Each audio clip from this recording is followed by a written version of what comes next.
ان السعید لمن جنب الفتن، سعادت مند وہ آدمی ہے جو ان فتنوں سے بچا لیا گیا۔ قیامت قائم نہیں ہوگی جب تک کہ اس امت میں 30 جھوٹے دجال نبوت کے دعوے دار نہ آئیں۔ دجال صرف قیامت کے قریب نہیں آنا، وہ تو بڑا دجال ہوگا، لوگوں کو گمراہ کرے۔ اللہ کے رسول نے زبان نبوت سے اس کو بھی دجال قرار دیے۔ 2 آنکھوں کے بیچ میں کاف فا را لکھا ہوگا، اپنے ساتھ 2 دریاؤں کو لے کے چل رہا ہوگا۔ حدیث میں آتا ہے اس کے حکم سے بنجر زمینیں فصلیں دینے لگ جائیں گی۔ حدیث میں آتا ہے اس کے حکم سے اونٹنیاں اور جانور ان کے تھن دودھ سے بھر جائیں گے۔ وہ مال کا فتنہ لوگوں کو دکھا کے لوگوں کو اپنے پیچھے لگائے گا۔ رسول اللہ صلی اللہ علیہ وسلم نے فرمایا کہ اس کے پاس کھانے پینے کے، گوشت کے، پانی کے ڈھیر ہوں گے۔ اللہ کے رسول نے فرمایا کہ یہ ایک آدمی کو قتل کر دے گا، قتل کرنے کے بعد دوبارہ اس کو زندہ کر کے دکھا دے گا۔ دجال کی وعید کی حدیثیں سن کے ابن سیاد کو سمجھتے تھے کہ یہی دجال ہے۔ جابر بن عبداللہ صحابی ہیں، وہ تو قسم اٹھا کے کہتے تھے کہ دجال یہی ابن سیاد ہے۔ اور آپ نے فرمایا معاذ جانتے ہو ان بڑی بڑی عبادات کا دار و مدار کس پہ ہے؟ نماز کا، روزے کا، زکوٰۃ کا، صدقے کا دار و مدار جانتے ہو معاذ کس پہ ہے؟ اسی لیے اللہ کے رسول نے فرمایا تھا مجھے اپنی امت کے بارے میں دجال سے بھی زیادہ جس فتنے کا ڈر ہے وہ شرک خفی ہے۔ 49 آدمیوں نے قسم اٹھائی اور یہ 49 کے 49 اللہ کی ایسی پکڑ میں آئے یہ سارے تباہ و برباد ہو گئے۔ ایک آدمی بچا جس نے قسم نہیں اٹھائی۔ یہ واحد صحابی ہیں جن کے بارے میں آتا ہے فرشتے آ کے ان سے سلام لیتے تھے۔ اللہ اکبر۔ رسول اللہ صلی اللہ علیہ وسلم نے فرمایا تھا کہ ایک آدمی یمن سے آئے گا، ماں کا اتنا خدمت گزار ہے، عبادت کر کر کے، ماں کی خدمت کر کر کے اس نے اللہ کو اتنا راضی کیا ہے، عمر اگر وہ آ جائے تو اس سے اپنے حق میں دعا کرانا۔ یہ اویس قرنی ہیں۔ کوفہ والوں کو یہی خبر نہیں یہ شخصیت کتنی بڑی ہے جن سے عمر فاروق اپنے لیے دعا کرا رہے ہیں۔ اعوذ باللہ من الشیطان الرجیم وَاعْلَمُوا أَنَّمَا أَمْوَالُكُمْ وَأَوْلَادُكُمْ فِتْنَةٌ، اور خوب اچھی طرح سے جان لو کہ بے شک تمہارا مال اور تمہاری اولاد فتنہ ہے، اور بے شک اللہ کے پاس اجر عظیم ہے۔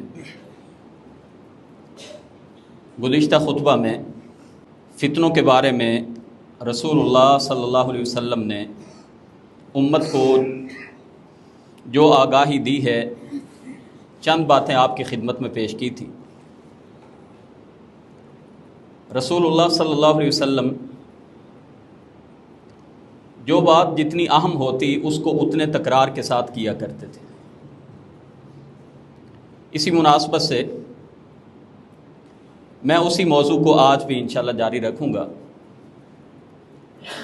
اور کچھ مزید باتیں آپ کی خدمت میں پیش کروں گا تاکہ اللہ تعالی ہمیں ان فتنوں سے بچنے کی توفیق نصیب فرمائے۔ رسول اللہ صلی اللہ علیہ وسلم نے فرمایا تھا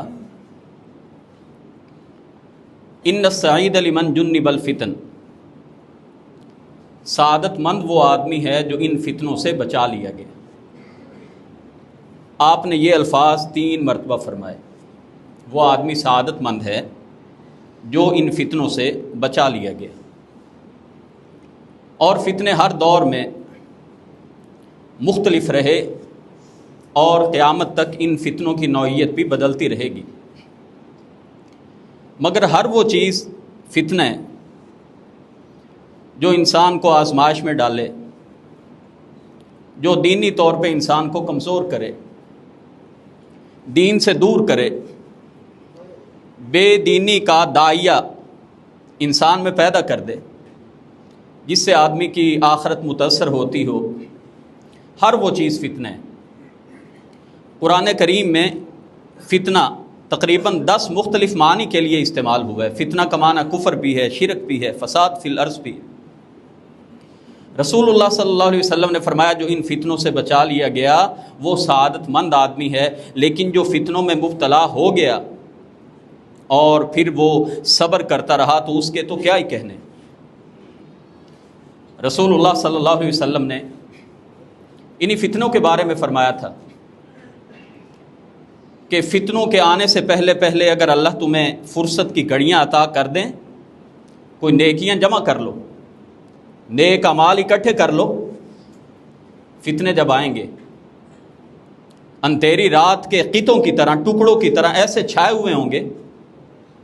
آدمی صبح مومن ہے، کوئی پتہ نہیں شام تک اپنے عملوں کی وجہ سے کفر نہ اختیار کر لے، شام کو مومن ہے تو اگلے دن ایسے اعمال نہ کر بیٹھے، ایسے فتنوں میں مبتلا نہ ہو جائے کہ اگلی صبح تک یہ کفر اختیار کر لے۔ رسول اللہ صلی اللہ علیہ وسلم نے اپنے دور میں جب فتنوں سے ڈرایا، آپ یقین جانیے کبھی صحابہ کرام نے یہ بات نہیں سوچی یہ فتنے تو ابھی بہت دور ہیں، آج ہمیں بچنے کی کیا ضرورت ہے۔ خاص کر فتنہ دجال کو دیکھیے، رسول اللہ صلی اللہ علیہ وسلم نے جب بھی ڈرایا، اور متعدد احادیث میں صاف ظاہر دکھائی دیتا ہے کہ جو دجال آئے گا اس کا تعلق آخرت کے قریب ہوگا، اور قیامت کی آخری نشانیوں میں سے دجال کا ظہور ہے۔ حضرت عیسیٰ علیہ السلام اس کو آ کے قتل کریں گے، لیکن صحابہ کرام رضوان اللہ علیہم اجمعین کبھی ان باتوں میں نہیں پڑے کہ ابھی تو قیامت کے قریب وہ آئے گا، اور ہمیں ایسے سوال پوچھنے کی نوبت ہی پیش کیوں آتی ہے۔ وہ اللہ کے رسول سے پوچھتے تھے، اللہ کے رسول اگر ہم اس زمانے کو پا لیں تو ہم کیا کریں؟ رسول اللہ صلی اللہ علیہ وسلم نے دجال کے فتنوں سے آگاہ کر کے قیامت تک آنے والے تمام دجالی فتنوں سے ہمیں متنبع کر دیے۔ یہ بات سمجھ لیجیے کہ دجال قیامت کے قریب تو آئے گا، لیکن اس سے پہلے کوئی بھی شخص جو دجال کا روپ دھار کے لوگوں کو گمراہ کرے، اللہ کے رسول نے زبان نبوت سے اس کو بھی دجال قرار دیے۔ دجال صرف قیامت کے قریب نہیں آنا، وہ تو بڑا دجال ہوگا۔ دجال کا معنی کیا ہوتا ہے؟ یہ لفظ دجل سے نکلا ہے، جس کا معنی ہے مکر و فریب کرنے والا، دھوکے باز، اور دجال کا معنی ہی یہ ہے بہت بڑا دھوکے باز۔ اسی لیے رسول اللہ صلی اللہ علیہ وسلم نے فرمایا قیامت قائم نہیں ہوگی جب تک کہ اس امت میں 30 جھوٹے دجال نبوت کے دعوے دار نہ ہیں۔ 30 دجال، کیا مطلب؟ جو بھی دھوکہ دینے والا ہو، جو بھی انسانوں کو ان کے ایمان سے ہٹانے والا ہو، وہ دجال کا روپ اختیار کیے ہوئے۔ اور اللہ کے رسول علیہ السلام نے ایک حدیث میں فرمایا کہ دجال ایسا ایسا روپ دھار کے آئے گا لوگوں کو متنفر کرنے کے لیے، اللہ کی راہ سے ہٹانے کے لیے، کیونکہ آخرت کے قریب جو دجال نے آنا ہے اس کا بھی یہی کام ہونا ہے، آزمائش ہوگی نا۔ اللہ کے رسول علیہ السلام نے فرمایا بائیں آنکھ سے کانا ہوگا، 2 آنکھوں کے بیچ میں کاف فا را لکھا ہوگا۔ اللہ کے رسول علیہ السلام نے فرمایا یہ لکھا ہوا کفر اتنا نمایاں ہوگا، پڑھنے والا اور جاہل دونوں پڑھ لیں گے، یعنی ان پڑھ آدمی بھی اس کو دھوکہ نہیں دے پائے گا اگر اس کو، یعنی وہ دیکھ کے سمجھ جائے گا کہ یہ دجال ہے۔ آزمائش اتنی بڑی ہوگی۔ اللہ کے رسول علیہ السلام نے فرمایا اپنے ساتھ جنت اور دوزخ ایک طرح سے لے کے پھر رہا ہوگا، اپنے ساتھ 2 دریاؤں کو لے کے چل رہا ہوگا، ایک سفید پانی کا دریا اور ایک دہتی ہوئی آگ کے رنگ کا دریا۔ ڈرائے گا جو آگ سے ڈر کے پانی والے دریا میں جائے گا وہ دراصل دوزخ میں گر جائے گا، اور جسے سزا کے طور پہ وہ دوزخ میں پھینکنا چاہے گا وہ دراصل ٹھنڈے پانی میں جائے گا۔ رسول اللہ صلی اللہ علیہ وسلم نے فرمایا کہ اس کے پاس کھانے پینے کے، طعام کے، خبز کے، روٹیوں کے، گوشت کے، پانی کے ڈھیر ہوں گے۔ اللہ کے رسول نے فرمایا کہ یہ ایک آدمی کو قتل کر دے گا، قتل کرنے کے بعد دوبارہ اس کو زندہ کر کے دکھا دے گا، مگر ایمان والے لوگ اس وقت بھی اللہ ان کو استقامت عطا کریں گے، ان کا ایمان اس موقع پر بھی ڈگمگائے گا نہیں۔ ایک ایمان والا آدمی دیکھے گا، برملا طور پہ کہہ دے گا تو وہی کانا دجال ہے جس کے بارے میں میرے نبی نے پہلے سے آگاہ کر رکھا تھا۔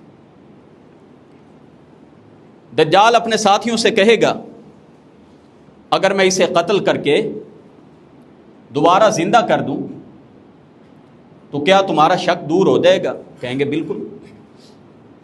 یہ اس کو قتل کرے گا، دوبارہ زندہ کرے گا، زندہ کرنے کے بعد وہ آدمی ایمان والا کہے گا اب میرا ایمان پہلے سے بھی قوی ہو گئے، تو ہی وہ ہے جس کے بارے میں اللہ کے رسول نے ہمیں پہلے سے آگاہ کیا تھا۔ حدیث کے الفاظ ہیں، یہ دوبارہ اس پہ حملہ کرنا چاہے گا لیکن اس پہ تسلط اور اس پر طاقت نہیں رکھ پائے گا دوبارہ حملہ کرنے کی۔ میں عرض یہ کر رہا ہوں، اس فتنے کے بارے میں جناب رسول اللہ صلی اللہ علیہ وسلم نے فرمایا ہر نبی نے اپنی امت کو ڈرایا، آپ بھی ڈرایا کرتے تھے۔ اور صحابہ کا ایمان کیسا تھا؟ قیامت پتہ نہیں کب آنی ہے۔ رسول اللہ صلی اللہ علیہ وسلم کے دور میں ایک شخص تھا جس کا نام ابن سیاد یا ابن سعد حدیثوں میں آتا ہے، اس کا اصل نام صاف تھا، صحیح مسلم میں آتا ہے۔ اور صحابہ دجال کی وعید کی حدیثیں سن سن کے ابن سیاد کو سمجھتے تھے کہ یہی دجال ہے۔ جابر بن عبداللہ صحابی ہیں، وہ تو قسم اٹھا کے کہتے تھے کہ دجال یہی ابن سیاد ہے۔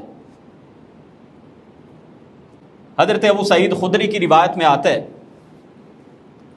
ابن سیاد نے اس صحابی سے کہا تھا میں حیران ہوتا ہوں لوگ مجھے دجال کیسے کہتے ہیں، حالانکہ حدیثوں میں آتا ہے کہ دجال تو لا ولد ہوگا، اس کی اولاد ہی نہیں ہوگی، میری تو اولاد ہے، بیوی بچے ہیں۔ حدیث میں آتا ہے دجال مکہ اور مدینہ میں داخل نہیں ہوگا، میں تو مدینہ میں رہتا ہوں، ابھی مکہ کی طرف جا رہا ہوں۔ الغرض بات کہنے کو یہ ہے کہ صحابہ کرام رضوان اللہ علیہم اجمعین اس دجال اور دجالی نظام سے کتنا محتاط رہتے تھے کہ وہ اپنے دور میں ہی ابن سیاد کے بارے میں سمجھتے تھے کہ یہی دجال نہ ہو۔ اور پھر رسول اللہ صلی اللہ علیہ وسلم نے اس دجالی کردار کے بارے میں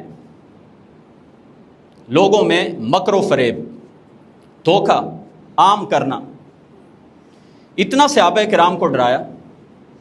ہمیں دکھائی دیتا ہے سب سے پہلا فتنہ حضرت حذیفہ رضی اللہ تعالیٰ عنہ بیان کرتے ہیں، حضرت عمر فاروق نے جب ان سے پوچھا تھا تو انہوں نے اشارہ کیا تھا اس امت میں سب سے پہلا فتنہ جو آئے گا، اے عمر آپ اور ان فتنوں کے بیچ میں ایک دروازہ ہے۔ سیدنا فاروق اعظم نے پوچھا تھا یہ دروازہ کھولا جائے گا یا توڑا جائے گا؟ انہوں نے فرمایا تھا توڑ دیا جائے گا، اشارہ تھا جناب فاروق اعظم کی طرف، یہ دروازہ آپ ہیں، جب اس دروازے کو توڑ دیا گیا، جب آپ کو شہید کر دیا گیا، یہ فتنوں کا دروازہ بند نہیں ہوگا۔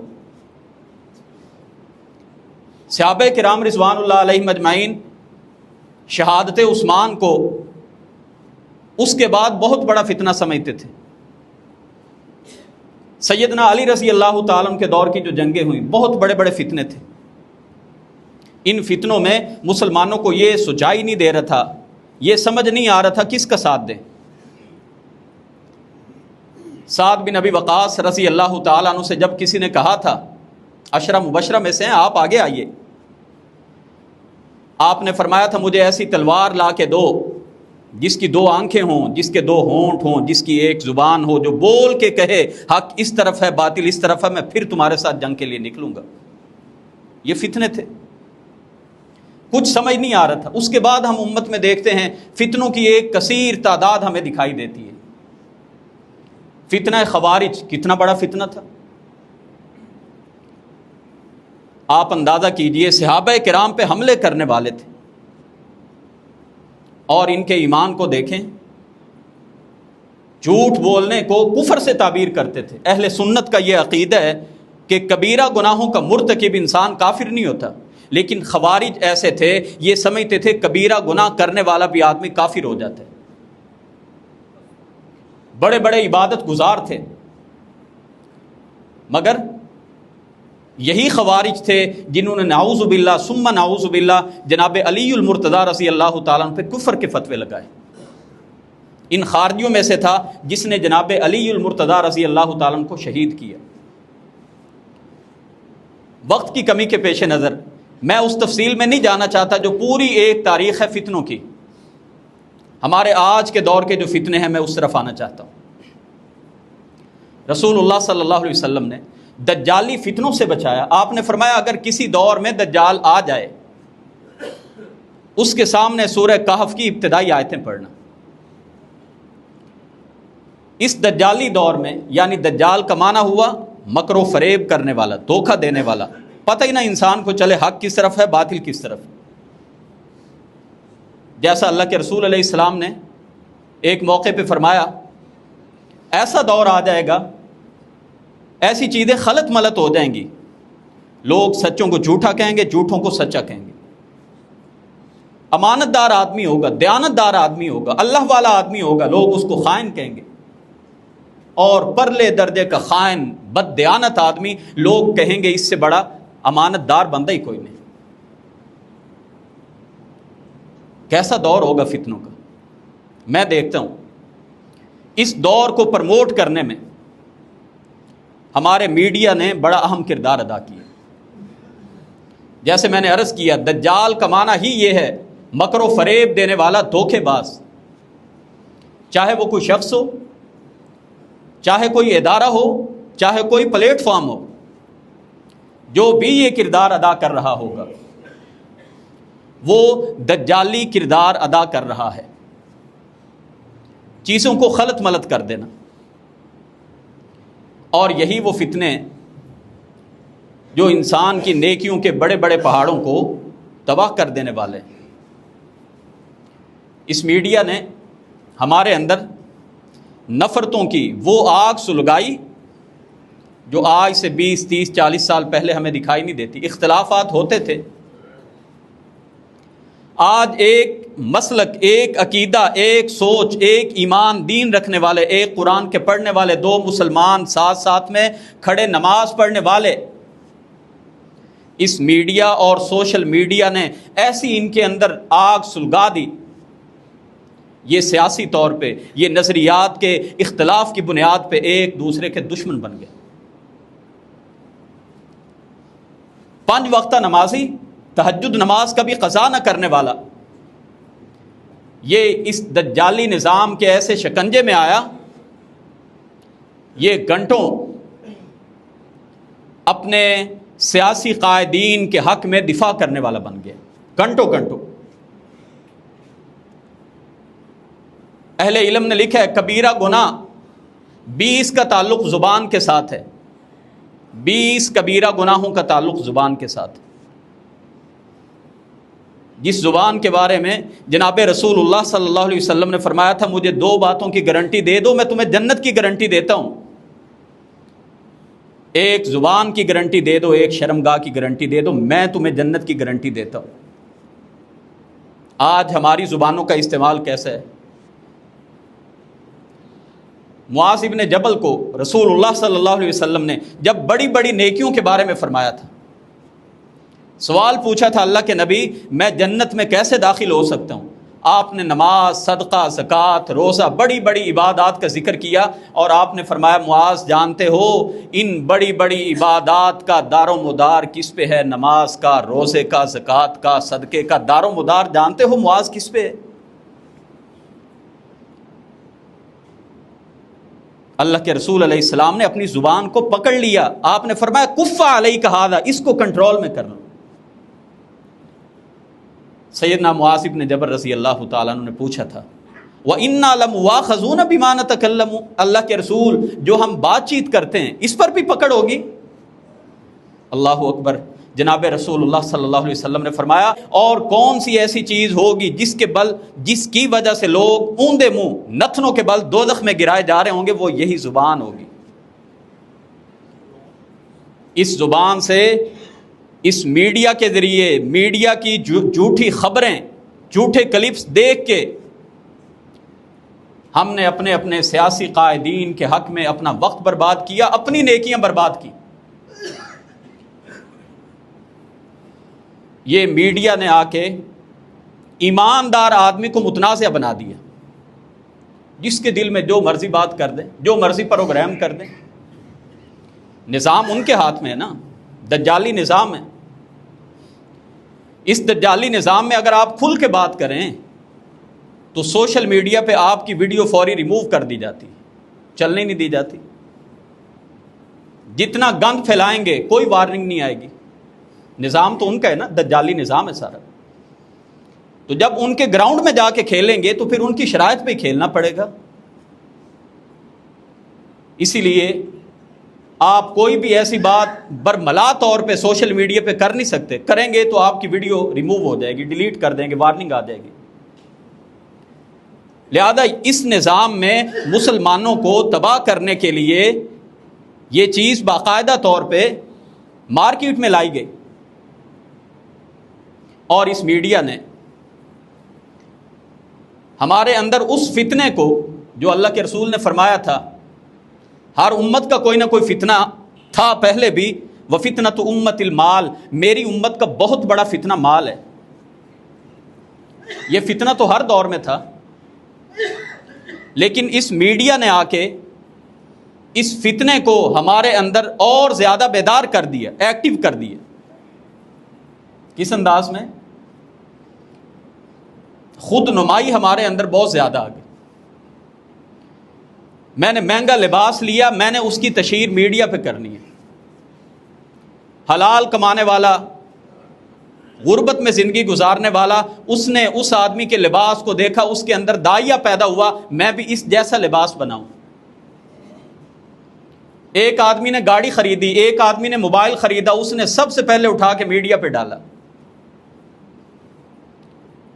اور جن کے پاس عام موبائل تھا ان کے اندر بھی ایک یہ فتنہ دوبارہ سے انگڑائی لینے لگا کہ میں نے اس کا مقابلہ کرنا ہے. یہ کریڈٹ بھی اسی میڈیا کو جاتا ہے. یہ مال کمانے کے لیے سودی معاملات بھی کرتے ہیں، یہ رشوت کا پیسہ بھی لیتے ہیں، یہ دوسروں کا حق بھی مارتے ہیں. حق دبانے کے لیے ان کو جھوٹی قسم بھی اٹھانی پڑے، یہ اٹھائیں گے. اس سے بڑا فتنہ کیا ہوتا ہے؟ ہم الحمدللہ جہاں پہ نیکی اور خیر کثیر کے کام کر رہے ہیں، ان فتنوں سے اگر ہم نہیں بچتے، ڈیبٹ اور کریڈٹ نیکیاں ہونی ہیں. ایک پلڑے میں نیکیاں، ایک پلڑے میں بدی رکھی جانی ہے. بدی کا پلڑا بھاری ہو گیا. وَأَمَّا مَنْ خَفَّتْ مَوَازِينُهُ فَأُمُّهُ هَاوِيَةٌ وَمَا أَدْرَاكَ مَا هِيَ نَارٌ حَامِيَةٌ. ایسا آدمی حاویہ میں ہوگا، دہتی ہوئی آگ میں ہوگا، جس کی نیکیوں کا پلڑا ہلکا رہا.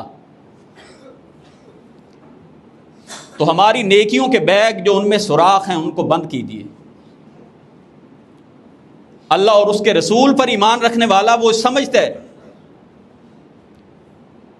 میرے لیے جہاں پہ بڑے بڑے کبیرہ گناہ ہیں، حرام کام ہیں، میرے لیے اسی طرح یہ بھی حرام ہے کہ میں کسی کے مال کو ناجائز طریقے سے حاصل کروں. رسول اللہ صلی اللہ علیہ وسلم نے خطبہ حجۃ الوداع میں 3 مقام پہ جو خطبہ ارشاد فرمائے، آپ نے ایک بات تینوں مقامات پہ فرمائی. میدان عرفات میں، منا میں اور مزدلفہ میں، تینوں مقامات پہ آپ نے یہ بات ارشاد فرمائی. دمہ و مالہ و عرضہ، میں اپنی امت کے لیے 3 باتوں کو ایک جیسا حرام کر کے جا رہا ہوں. دوسروں کی جان کے دشمن نہیں بننا، دوسروں کو قتل نہیں کرنا. جیسے یہ حرام ہے، اسی طرح دوسروں کا مال تمہارے لیے حرام ہے. اور تیسری بات، دوسروں کی عزتوں سے کھیلنا، یہ تمہارے لیے حرام ہے. صرف قتل حرام نہیں کیا اس حدیث میں، آپ نے فرمایا دوسرے کا مال ہتھیانا، کوئی بھی طریقہ اس کا ہو، چوری کرنا، ڈاکہ کرنا، اس کو تو سبھی معیوب سمجھتے ہیں نا. ایک قلم کے زور پہ پیسہ لیا جاتا ہے جو ہمارے سرکاری دفاتر میں، یہ مسلمان ہیں، قرآن پڑھنے والے ہیں، یقین جانیے قرآن پڑھتے ہیں، خطبات جمعہ میں آتے ہیں، رسول اللہ کے فرامین سنتے ہیں، یہ حدیث پڑھتے ہیں. رشوت لینے والا دینے والا دونوں دوست ہی ہیں. اس کے باوجود اس معاشرے میں رشوت ختم نہیں ہو رہی، دن بدن بڑھ رہی ہے. یہی بات اللہ کے رسول نے فرمائی تھی، ہر امت کا کوئی نہ کوئی فتنہ تھا، میری امت کا فتنہ مال ہے. یہ فتنہ ہے. آپ نے پچھلے دنوں ایک خبر سنی، ابھی بات پرانی نہیں ہے، برطانیہ میں ایک قانون ہے، اسی مال کی خاطر انہوں نے اپنی جنس بدل دی ہے. مرد عورتیں بن گئے اور عورتیں مرد بن گئے. ہمارے میڈیا پہ خبریں آئی ہیں. یہ مال کی محبت ہے کہ آج کا نوجوان غلط طریقے سے جیلی بینک سٹیٹمنٹ بنوا کے جیلی ویزے کے ذریعے اپلائی کر کے باہر کے ملک پرواز کرنا چاہتا ہے. کیوں؟ صرف مال مال مال آنا چاہیے بس. یہی مال کا فتنہ ہے. آج کا مسلمان وہ یہ بھی پرواہ نہیں کرتا کہ اگر بہن بھائی کا حصہ بھی کھانا پڑے تو کوئی پرواہ نہیں.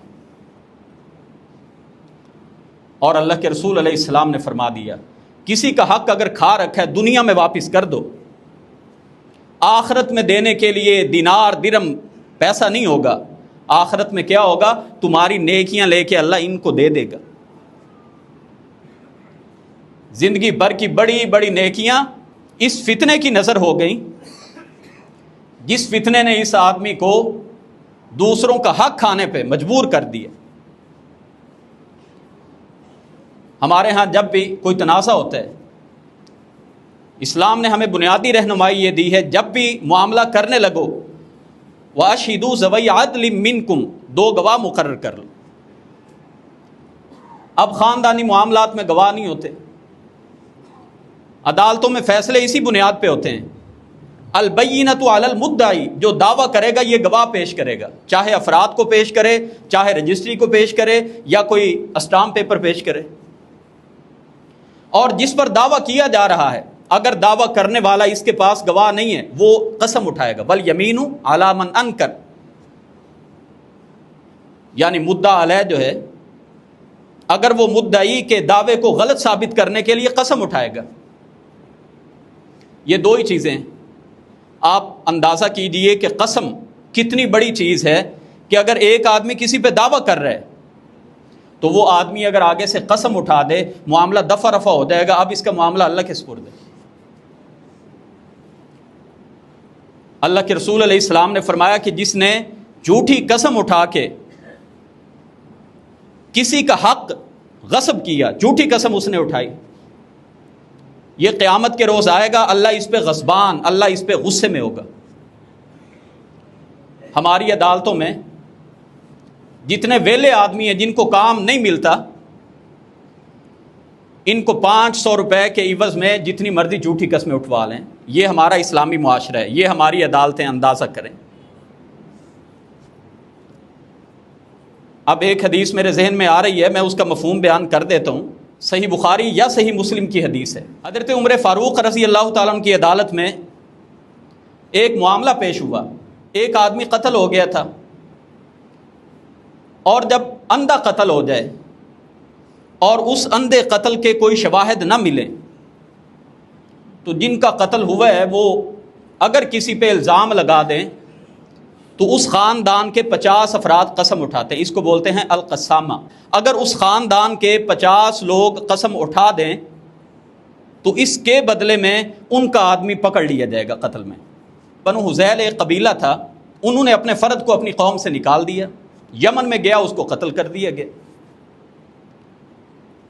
اب ان کی قوم کو لایا گیا اور ان سے کہا گیا کہ تم نے اس کو اپنی قوم سے نکال دیا تھا.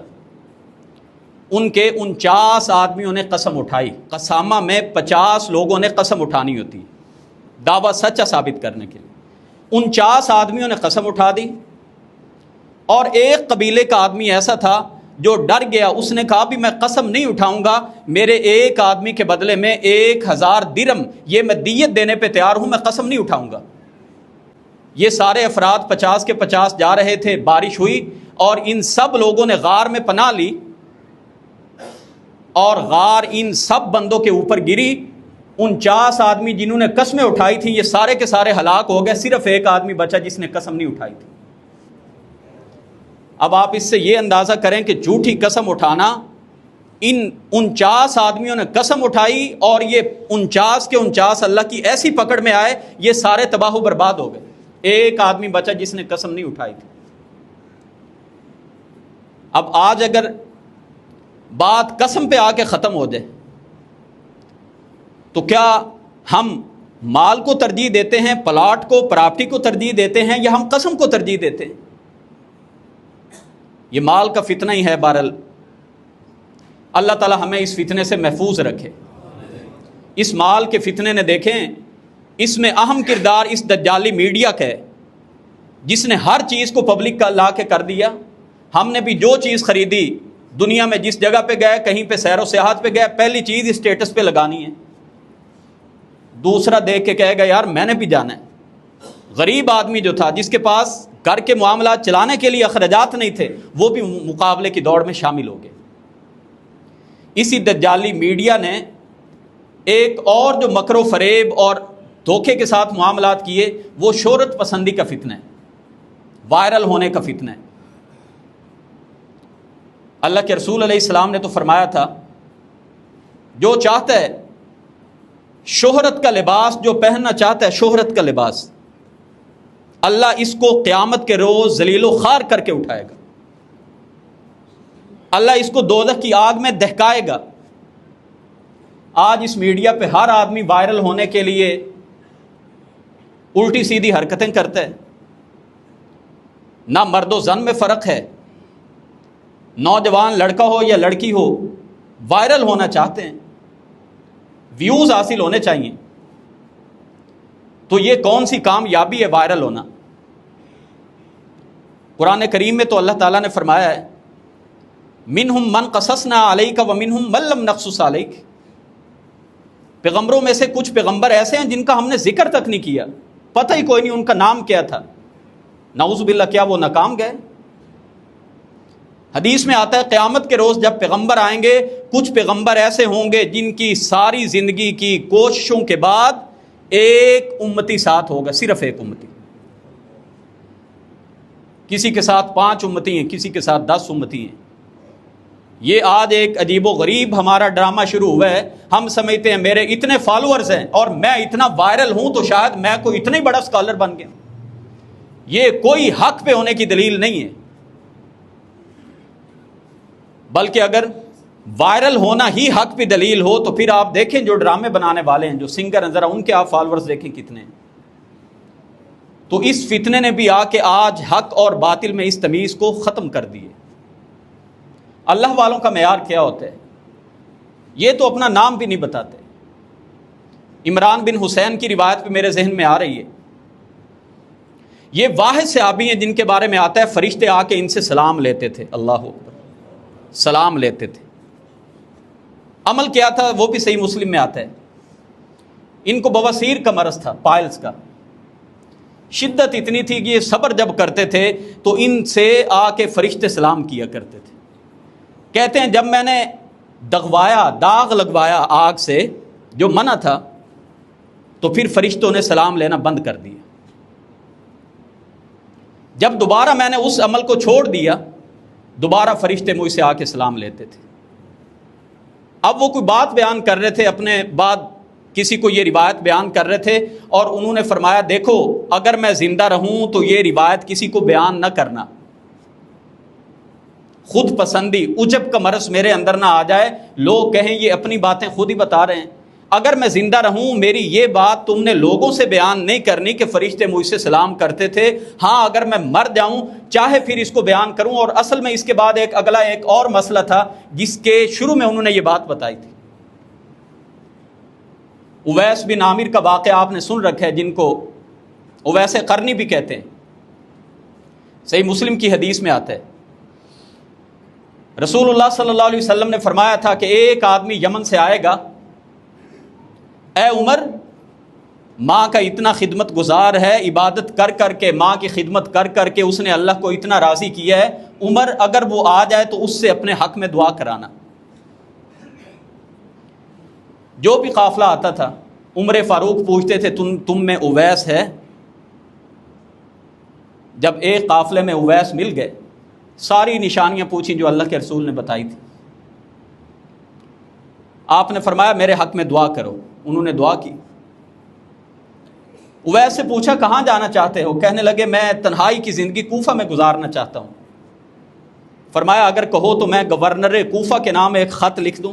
کہا نہیں میں خاک ساری کی زندگی, تنہائی کی زندگی, شہرت کی زندگی نہیں جینا چاہتا. آپ نے بھیج دیا. کوفہ والوں کو یہی خبر نہیں یہ شخصیت کتنی بڑی ہے جن سے عمر فاروق اپنے لیے دعا کرا رہے ہیں. قافلے حج پہ آتے تھے. عمر فاروق نے ایک آدمی سے پوچھا وہاں پہ اویس نامی ایک آدمی ہے, کیسے ہیں؟ انہوں نے کہا بڑے عجیب سے حالات ہیں، مطلب لباس بھی کوئی اتنا اچھا نہیں ہے، حالات کوئی اچھے نہیں ہیں۔ تو آپ نے فرمایا یہ وہ آدمی ہے، رسول اللہ نے فرمایا تھا کہ اس سے اپنے حق میں دعا کرانا۔ ایسی حالت میں رہتے تھے۔ یہ جب حج کا قافلہ واپس پہنچا تو ان سے کہنے لگے کہ آپ ہمارے حق میں دعا کریں، تو انہوں نے کہا حج کر کے آپ آئے ہیں، آپ میرے لیے دعا کریں۔ یہ نہیں کہا جی نہیں میں تمہارے لیے دعا کرتا ہوں کیونکہ میں تو بڑا مستجاب الدعوات ہوں۔ ابھی اپنی وہ اس نیکی کو چھپا رہے ہیں، فرمانے لگے حج کر کے تم آئے ہو، تم دعا کرو۔ تو انہوں نے پھر پوچھا کہ کیا تم عمر فاروق سے تو نہیں ملے وہاں پہ؟ انہوں نے کہا عمر فاروق سے ملے۔ تو کہتے ہیں پھر انہوں نے دعا کی اور لوگوں نے ان کو چادریں گفٹ میں دیں لباس پہننے کے لیے۔ اس سے پہلے ان کی حالت یہ تھی کہ جب ان کو لباس ملا تو لوگ ان سے پوچھتے تھے اویس یہ کپڑے کہاں سے لیے؟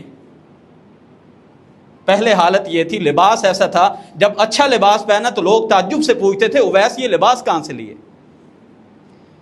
یہ اویس قرنی ہیں جن کے بارے میں جناب رسول اللہ فرما کے گئے اور وہ اپنا آپ چھپا رہے ہیں۔ آج تو میرے اندر، آپ کے اندر، ہم سب کے اندر وائرل ہونے کا ایک معاملہ آ گیا ہے۔ ہر چیز کو شہرت پسندی کی نگاہ سے دیکھنا، چاہے وہ عبادات میں نہ ہو۔ عبادات میں کیا تو اس کو تو اللہ کے رسول نے شرک خفی کہا ہے۔ بہرحال آپ ہماری عبادات کو بھی دیکھ لیں۔ ابھی حج کا سیزن شروع ہو رہا ہے، عمرے پہ لوگ جاتے ہیں، قربانیاں کرتے ہیں، آپ کے سامنے سب کچھ ہم نے پبلک کر دیا۔ او بھئی کچھ تو اللہ کے لیے رکھو۔ عبادت، کوئی بھی عبادت نہیں رہتی جب تک کہ اس میں 3 بنیادی شرائط نہ پائی جائیں۔ سب سے پہلی شرط اس کی قبولیت کی، عقیدہ توحید ہو۔ دوسری بات یہ عمل اللہ کے رسول کی سنت کے مطابق ہو۔ تیسری بات یہ عمل خالصتاً ایک اللہ کے لیے ہو۔ اسی لیے اللہ کے رسول نے فرمایا تھا مجھے اپنی امت کے بارے میں دجال سے بھی زیادہ جس فتنے کا ڈر ہے وہ شرک خفی ہے، ریاکاری کا شرک ہے، دکھلاوے کا شرک ہے۔ اس میڈیا نے آ کے اس دجالی نظام کو اس انداز میں پروموٹ کیا کہ ہر آدمی کے اندر، چاہے اس کو شعوری طور پہ کوئی خیال نہیں تھا وائرل ہونے کا، لیکن ہر کچھ اٹھا کے میڈیا پہ ڈالا۔ تو اللہ ہمیں اس فتنے سے بچنے کی توفیق نصیب فرمائے۔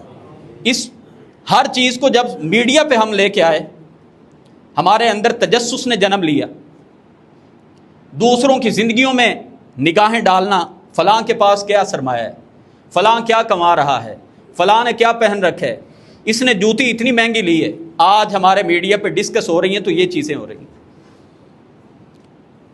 بہرحال یہ فتنوں کا زمانہ ہے، اور اللہ کے رسول علیہ السلام نے زبان نبوت سے فرمایا تھا ان السعید لمن جنب الفتن، سعادت مند وہ آدمی ہے جو ان فتنوں سے بچا لیا گیا۔ دجال نے کب آنا ہے ہمیں نہیں پتہ، لیکن دجالی نظام میں ہم رہ رہے ہیں۔ دجال کا کام بھی یہی ہوگا، یہ لوگوں کو دکھائے گا۔ حدیث میں آتا ہے اس کے حکم سے بنجر زمینیں فصلیں دینے لگ جائیں گی۔ حدیث میں آتا ہے اس کے حکم سے اونٹنیاں اور جانور ان کے تھن دودھ سے بھر جائیں گے۔ وہ مال کا فتنہ لوگوں کو دکھا کے لوگوں کو اپنے پیچھے لگائے گا۔ امتحان ہوگا بہت بڑا۔ یہی کام آج کا ہمارا سوشل میڈیا کر رہا ہے۔ اللہ کے رسول علیہ السلام سے ایک صحابی نے پوچھا تھا اللہ کے رسول کوئی ایسا عمل بتائیے لوگ مجھ سے محبت کرنے لگ جائیں۔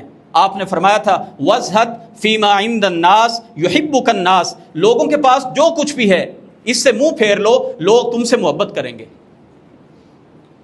آج میرا تو موضوع یہ ہے فلاں ایکٹر نے اتنی مہنگی گاڑی لے لی، فلاں نے گھر 5 کروڑ کا بنا لیا، پھر میرا اور آپ کا اس سے کیا سروکار ہے؟ اللہ کے رسول علیہ السلام نے فرمایا تھا من حسن اسلام المرء ترکہ ما لا یعنیہ، اسلام کی بہت بڑی خوبصورتی یہ ہے، مسلمان کی بہت بڑی خوبی یہ ہے، یہ بے مقصد باتوں سے اپنے آپ کو روک کے رکھتا ہے۔ تو اللہ تعالی ہمیں ان تمام فتنوں سے بچنے کی اور اپنی فکر کرنے کی، اپنی نیکیوں کو بچانے کی اللہ کی ذات ہمیں توفیق عطا کرے۔ وآخر دعوانا ان الحمد للہ رب العالمین۔